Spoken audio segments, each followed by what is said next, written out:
Do you ever look at someone and wonder what is going on inside their head?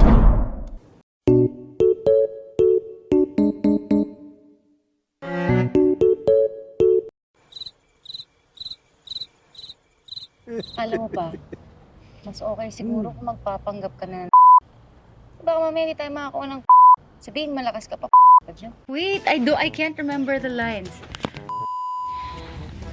Alam mo pa, mas okay pa siguro kung magpapanggap ka na. What did I say earlier? Papanggap ka pa na nanghihina. Okay.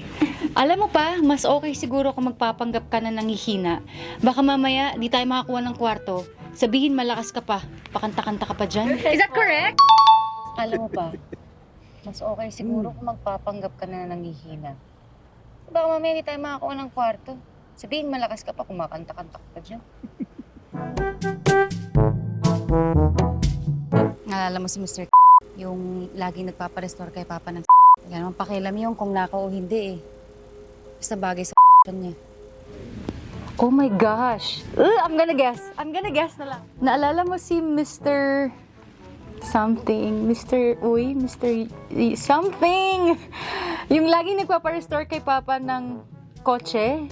Wala namang pakialam yun kapag naka o hindi. Basta bagay sa koleksyon niya. Yes. Mr. Uy? No? Mr. Cruz? Starts with letter T po. Mr. Tan. Naalala mo si Mr. Tan? Yung laging nagpaparestore kay Papa ng sasakyan? Wala namang pakialam yun kapag naka o hindi. Basta bagay sa koleksyon niya. Yes po. Naalala mo si Mr. Tan? Yung laging nagpaparestore kay Papa ng sasakyan? Yan naman pakialam yung kung nakaw o hindi eh. Basta bagay sa koleksyon niya. Huwag ka na umiyak. Ano kaya pag umiiyak ka? Huwag ka nang umiyak. Ang pangit mo kaya pag umiiyak. Huwag ka na umiyak. Pangit mo kaya pag umiiyak ka? Makinig kang mabuti. Mag-empake ka na. Lumayo kayo sa pinakamalayong kaya mo. Tapusin na natin to!